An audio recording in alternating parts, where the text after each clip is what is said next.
በቢሊዮን ዶላሮች ሀብትን የሚያንቀሳቅሱ ዲታዎች ለገበሬ የተባለውን ዘር ነጥቀውት በላቦራቶሪ የተመረተ ዘርን ህዝብ እንዲሸምት አስገድደውታል። ለምን መንግስት ማዳበሪያን በግዴታ እንድንጠቀም ያዛል? ምንድነው ለምን ግዴታ የሚባለው ነገር አስፈለገ? ሞንሳንቶ የኢትዮጵያን የሰብል ምርቶች የጤፍን ፓተንት ሳይቀር የበቆሎና የስንዴ እንዲሁም የሌሎች ሰብል ምርቶችን ከኢትዮጵያ በህጋዊ መንገድ ወስዷል። ጤፍን የማዳቀል ብቸኛ ስልጣን ያለው ዛሬ ሞንሳንቶ ነው። ዘሮቹ ራሱ አሁን የጤፍ ዘሩን የቀድሞውን ዘር ማግኘት አልተቻለም። ምክንያቱም ራሱ የጤፉን ዘር ራሱ ተበክሏል። ንገሪው እየተባልኩኝ እያሳየሁኝ ያለው ማድረግ እንችላለን። በስመ አብ ወወልድ ወመንፈስ ቅዱስ አሐዱ አምላክ። ሰላም ለኩልክሙ ውድ የዘኢትዮጵያ ትዕይንተ መስኮት ተከታታይ ሰላም እግዚአብሔር ከእናንተ ጋር ይሁን በማለት መኑ ለበወ እምትውልድ የሚለው መርሃ ግብር ዛሬ ደግሞ ምን አለ እድሜ ልክ በጾም ባሳለፍን የሚያስብለውን ጉዳይ እናወጋለን። በተመረዙ ምግብ የደነዘዘው ትውልድ። ይህን የማቀርበው አነ ወለተ መድን እትባሃል። በጽሞና ይከታተሉን። And so we need to change cows, just cows alone. How are we going to do that? Well, actually, of all the categories, the one that has gone better than I would have expected 5 years ago is this work to make what's called artificial meat. ለመሆኑ የዓለም ቁጥር 1 ሀብታም የተባሉ ቢል ጌት የህዝብ ቁጥር ለመቀነስ ሳይታክቱ እየሰሩ ነው። ከነዚህ ውስጥም የአፍሪካ ሴቶችን ለማምከን በቲታነስ ክትባት ውስጥ ጽንስ የሚያቋርጡ ሆርሞን በማካተት ለ20 ዓመታት ለ1 ሚሊዮን ሴት ክትባቱን ሰጥተዋል። ይሁንና ያሰቡትን ያህል የህዝብ ቁጥር አልቀንስ ቢል አሁን ደግሞ በተለየ ዘዴ መጥተዋል። ዛሬ ብዙዎቻችን የምንመገባቸው ምግቦች አብዛኞቹ የተዳቀሉ ወይም የተመረዙ ናቸው። ይህም ህዝቡን ከተለመደው ወይም ከተፈጥሯዊው የአኗኗር ዘይቤ እያስወጣ ወደ ቁጡነት፣ ወደ ጨካኝነት፣ ወደ ትዕግስት አልባነት፣ ወደ ጥላቻ፣ ወደ ድንዛዜና ወደ ሌሎች ወዳልተለመዱና አላስፈላጊ ወደ ሆኑ ክፉ አስተሳሰቦች እንድንገባ እያደረገን ይገኛሉ። ምክንያቱም ምግቦቹ በቀጥታም ይሁን በተዘዋዋሪ የአኗኗር የአስተሳሰብ ሁኔታችን የመወሰን ኃይል አላቸውና ነው።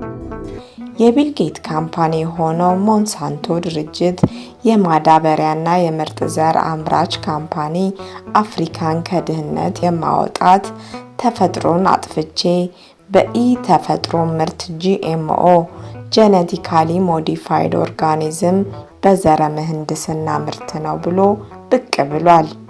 ኢ ተፈጥሯዊ ሆኖ በላቦራቶሪ የተዳቀለ ምርት ነው ከረሃብና ከድርቅ የሚያወጣው ብሎ ህዝቡን በኩላሊትና በካንሰር በሽታ እየገደለ ይገኛል።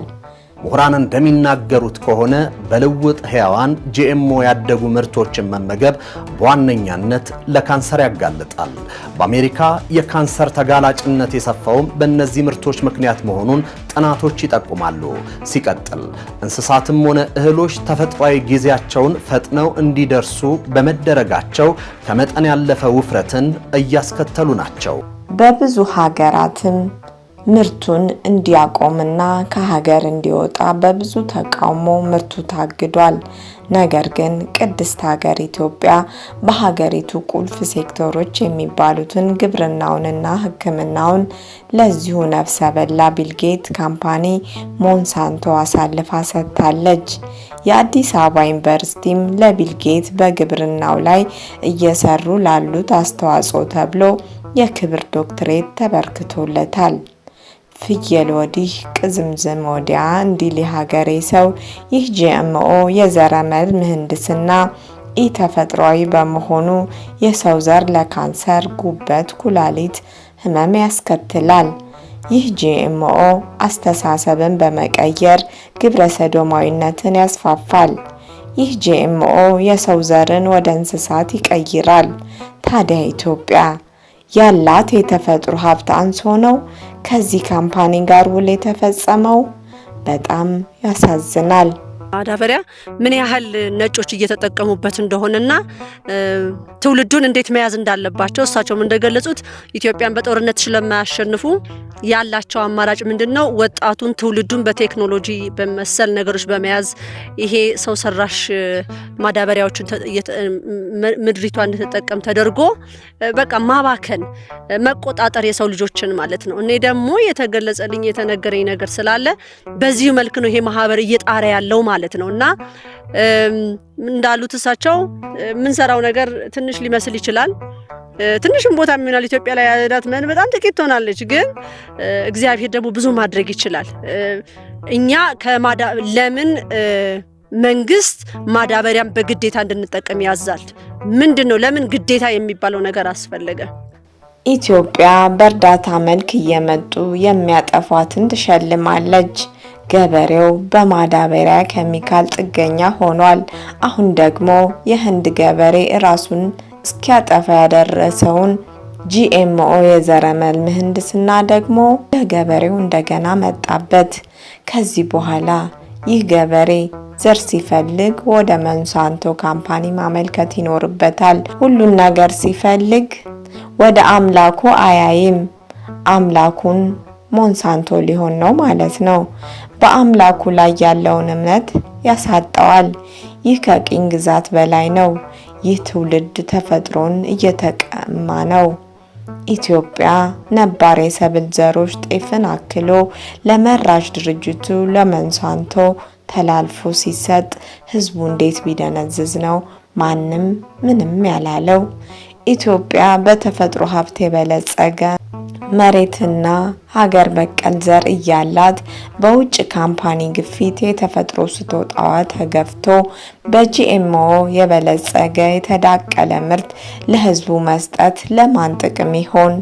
ከተፈጥሮ ወጥቶ የመመረዝ ጉዳይና ገበሬው ዋናውን ዘር አሳጥቶ በጤናም በምግብም የነሱ ጥገኛ ማድረግ ነው አላማው። የሚያሳዝነው ግን ማንም ግድ አይሰጠውም።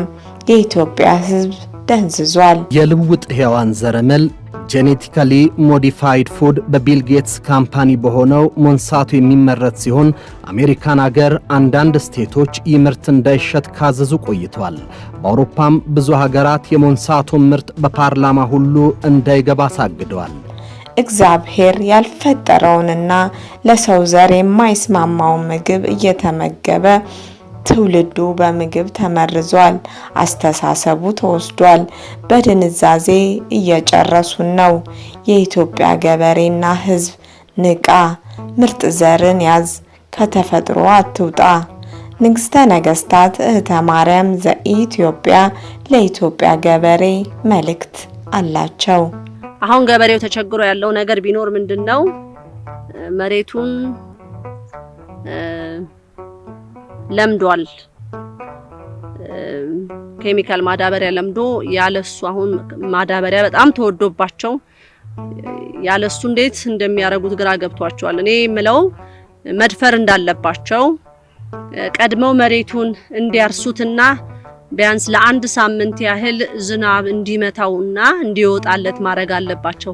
በደንብ አድርገው አገላብጠው ታርሶ ቢያንስ አንድ ሳምንት 2 ሳምንት እንደው ዝናቡ ዝም ብሎ እንዲወርድበት መደረግ አለበት ማለት ነው። መድፈር አለባችሁ ገበሬዎች፣ መፍራት የለም። መሬቱም ጥንትም በእንደዚህ አይነት ነገር አልነበረም ውጤት የምናገኝበት የነበረው በራሱ ነበር። ይሄ አውቆ የተደረገ ነገር ነው። መሬቱ ያ ከለመደው በእነሱ ቁጥጥር ስር ሆነን ያ ከሌለን ምግብ የለንም ማለት ነው። እድሜ ልካችንን የእነሱን እጅ ስናይ ልንኖር ወይ ስንለምን ልንኖር ነበር ያደረጉን ማለት ነው። ስለዚህ አሁን ገበሬው ቆርጦ መነሳት እንዴት እንዳለበት ማለት ነው። የግዴታ ይሄን ነገር መጠበቅ የለብህም። ምናልባት ለአመት ለ2 አመት ፈተና ልታይበት ትችላለህ። ከዛ በኋላ ግን መስመር እየያዘ ይመጣል ማለት ነው። ምንም ነገር እጅ መስጠት የለም። ወስብሐት ለእግዚአብሔር ወለወላዲቱ ድንግል ወለመስቀሉ ክቡር። ይመሐረነ ወይሰሃለነ በርትዕት ተዋሕዶ ሃይማኖት ያጽናአነ ለይኩን።